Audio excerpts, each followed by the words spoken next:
Hello everyone, welcome all of you on the platform of MechaGuide.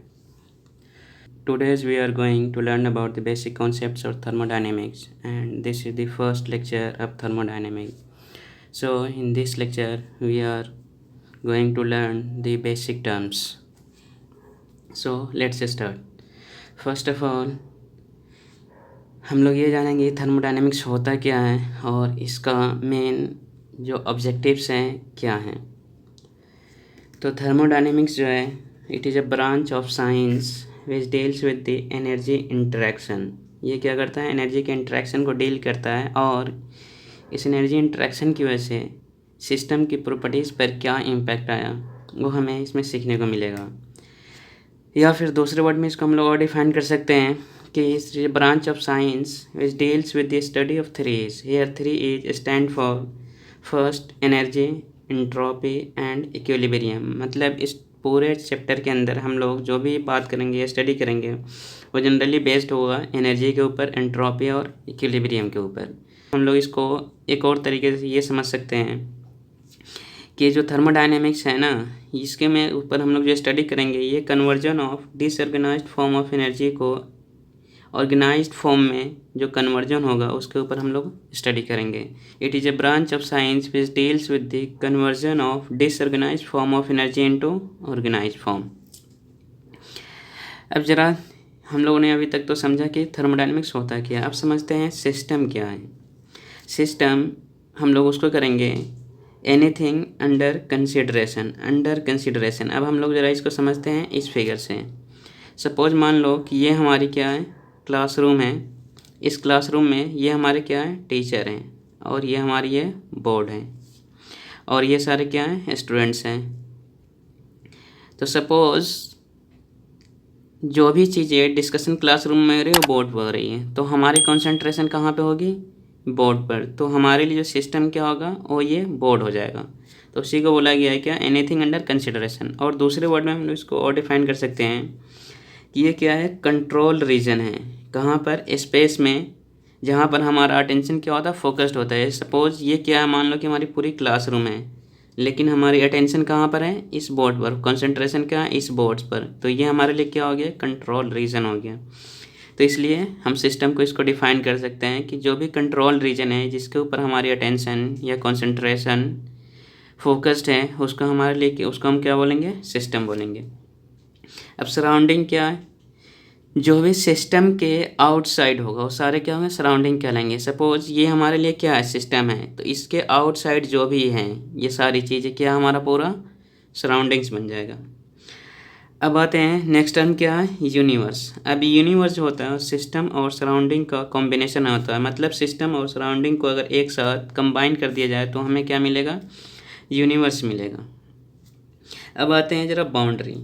तो boundary का जो main उसका जो काम है वो क्या है कि वो सेपरेट करता है किसको, सिस्टम और सराउंडिंग को सेपरेट करता है, विच सेपरेट सिस्टम एंड सराउंडिंग। अब जो बाउंड्री है वो दो तरह के होते हैं, real boundary and imaginary boundary. Real boundary जो होता है उसको हम लोग कंटिन्यूअस लाइन और कर्व से रिप्रेजेंट करते हैं। कंटिन्यूअस लाइन और रिप्रेजेंटेड बाय कंटिन्यूअस लाइन और कर्व।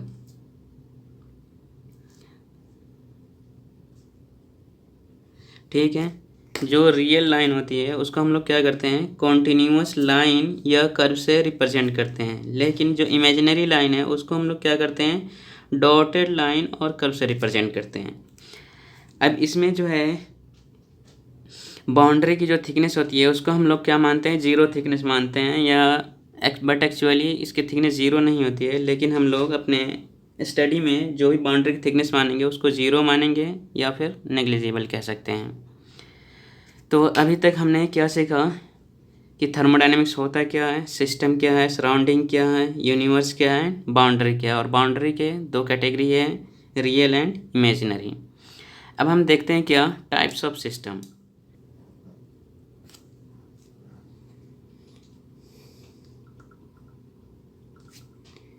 टाइप्स ऑफ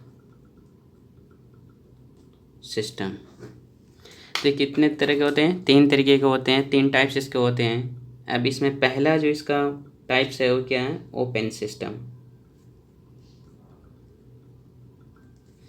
इसको और किस नाम से जानते हैं, कंट्रोल वॉल्यूम नाम से जानते हैं। कंट्रोल वॉल्यूम के नाम से इसको हम लोग जानते हैं। तो अब ज़रा देखो इसको कैसे हम लोग डिफाइन करेंगे। The system in which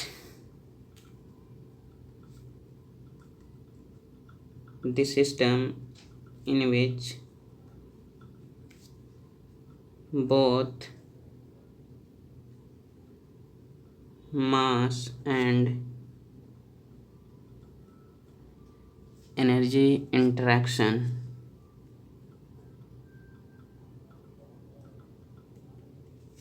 takes place।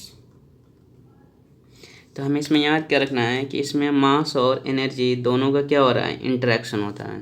मास और एनर्जी दोनों का इंटरेक्शन होता है। अब इसका एग्जाम्पल क्या है कि जो भी मैकेनिकल डिवाइसेज हैं, जैसे बॉयलर हो गया, टरबाइन हो गया, नोज़ल हो गया, डिफ्यूज़र हो गया, ये सारे क्या हैं, ओपन सिस्टम है। तो हमें याद क्या रखना है, ऑल मैकेनिकल डिवाइसेस। एग्जाम्पल में क्या लेंगे, all mechanical devices are, all mechanical devices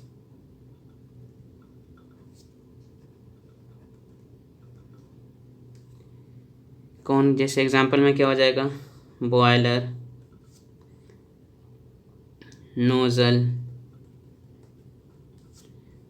turbine etcetera. तो इन सिंपल वर्ड क्या बोल सकते हैं, जितने भी मैकेनिकल डिवाइस है सारे क्या हैं, ओपन सिस्टम हैं। अब आते हैं ज़रा क्या, क्लोज सिस्टम के ऊपर।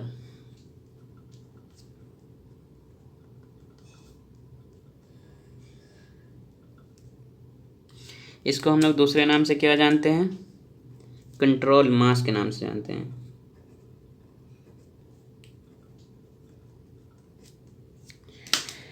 ठीक है जी। अब इसको ज़रा देखते हैं कि the system in which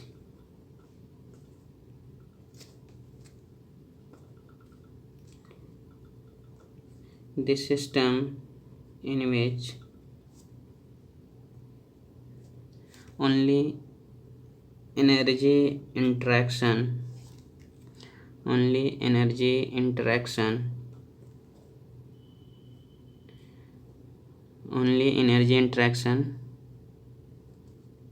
takes place।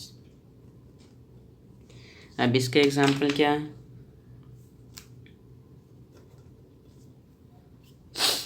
इसमें क्या है, इसका एग्जाम्पल ये है कि जो भी हमारा क्या है, रेफ्रिजरेटर है,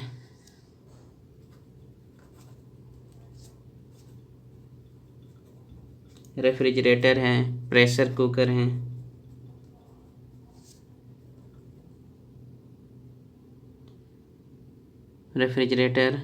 प्रेशर कुकर या फिर पिस्टन सिलेंडर अरेंजमेंट होगा, अगर वो बगैर विदाउट वाल्व के हैं तो हम लोग उसको बोल सकते हैं क्या, ये क्लोज सिस्टम है। Piston cylinder arrangement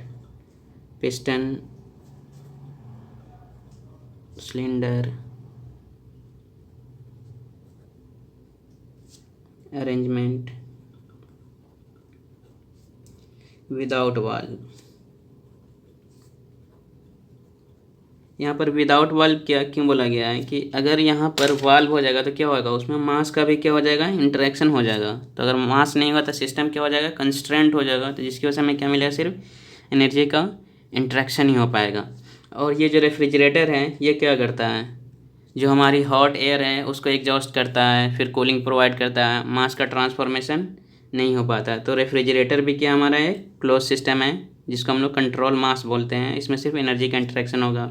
pressure cooker में भी हम लोग क्या दे रहे हैं, हीट दे रहे हैं, तो फिर उससे हमें क्या मिलता है, हीट की वजह से एनर्जी जो भी फूड को मिलती है, इससे हमारी फूड क्या होती है, कुक हो जाती है। तो उसमें भी क्या हो रहा है, सिर्फ एनर्जी का इंटरेक्शन हो पा रहा है। अब लास्ट वन क्या है, जो टाइप्स हैं वो हमारा क्या है, आइसोलेटेड सिस्टम।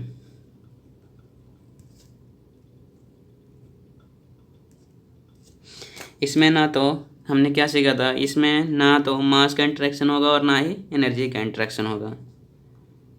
दिस सिस्टम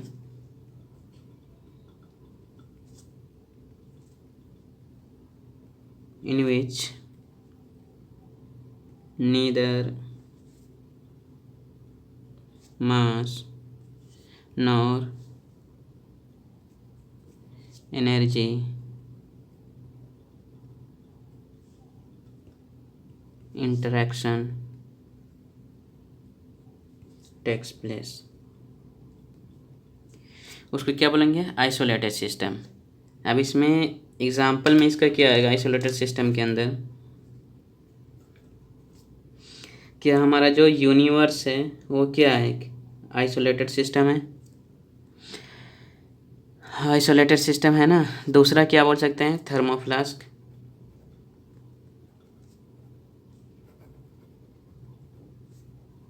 ये क्या है? एक आइसोलेटेड सिस्टम है। अब इसमें नोट पॉइंट क्या है आइसोलेटेड सिस्टम के अंदर कि इसके अंदर क्या होता है? वर्क डन क्या हो जाएगा? ज़ीरो हो जाएगा।